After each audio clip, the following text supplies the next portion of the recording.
اهلين والكمان حسنين. سوري، هلوس بالموس حبايب الجوز او ايه. صباح مساء الخير، الصبح بالليل. طبعا احنا في اللوكيشن المتواضع، ومن خبرتي في هذا اللوكيشن انا جاي اكتشف ان في لينج لايت في دولاب المطبخ. بصوا، ما عملش اي حاجه، بس المهم ان انا مبسوطه. طيب انا كنت هعمل لكم وصفه بالصدوق، يعني انا كنت هعمل لكم بيتزا، بس يعني الست الوالده قالت لي لا، وعشان قالت لي انت هتعكي الدنيا عشان انا ماليش في المعجنات، فانا هعملها لكم مكرونه برضو، فسموني شهاده مكرونه. المهم هنبدا. اول خطوه احنا اوريدي سايبين الميه تغلي، فاحنا هنبدا بايه؟ عمايل الصلصه.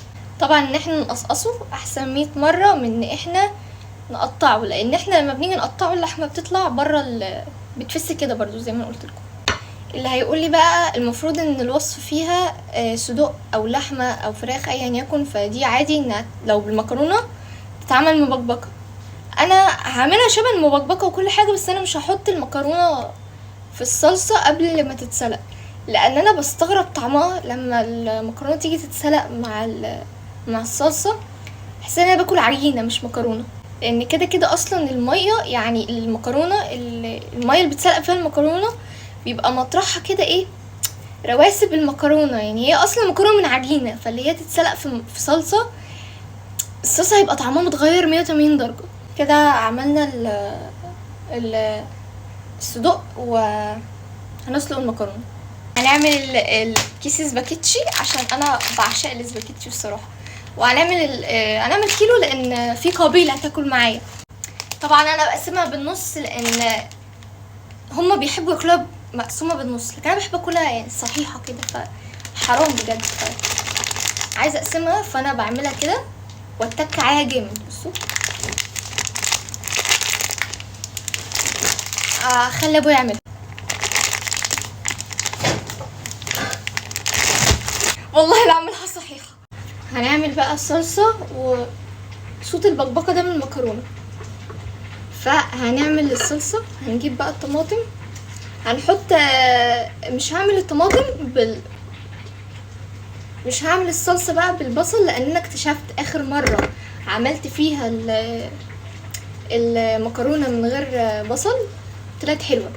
هنحط قرن فلفل واحد، لان اخر مره عملت فيها الصلصه طلعت حاميه وهزقوني. بس نحط معجون طماطم، نحط مرقتين دجاج، واحده التانية بهارات بقى، معلقه سكر، يا سكر، سنه فلفل اسمر مش هنكتر، انا مش عارفه ده كمون ولا كزبره، بس احنا مش هنحط كتير عشان انا مش متاكده. المفروض احط كمون بس انا مش تقريبا مش هو، انا مش لاقيه.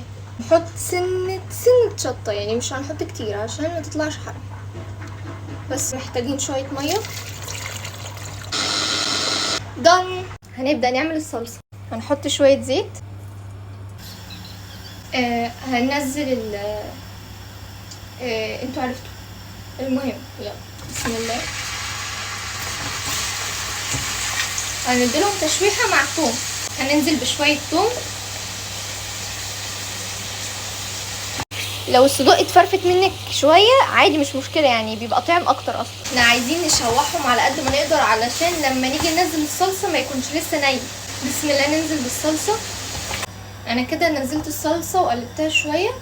هو كده احنا مش هنعمل حاجه تاني، احنا هنسيبهم يغلوا، بس احنا هنشوف الاول الحضر ونحط شويه خل. واللي بيقولي انتي بتحطي شويه خل، دول خل ياما، لا انا عارفه فككم، اني اسف، بس هحط شويه ملح لان هي فعلا محتاجه شويه، يعني حبه قليلين من الملح. كده حدقها تظبط على الاخر. هنغطيها بقى لحد ما تلطم على حلتها وتقولي الحقيني. نوطي النار عشان ما تقولوش بقى انتوا هتسيبوها تولع، لا وطوا النار. وطنط سباكيتي اتسلقت كده، ما وراناش حاجه يعني، وهتقلب في الاخر مبكبكه لان انا هكب ده على ده، هنقلبها كده مره واحده الاتنين على بعض، فاكنها مبكبكه يعني، بس انا ما بحبش اسلقها مع. وبعدين السباكيتي ما بتسلقش في الصلصه. انا نسيت الصلصه، ريحتها فاحت. لا هي تمام جماعه، شكلها يفتح النفس. هندلق بقى الاتنين فوق بعض. هنجيب بقى اول حاجه المكرونه اللي سلقناها وهندلقها. هنكب الصلصة. بسم الله.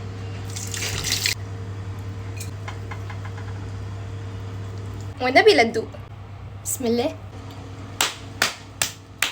اسيبكم بقى تصبحوا على خير. لا تصبحوا على خير، انا لسه قايم. صباح الخير، صباح الجش، وصباح المهلبية.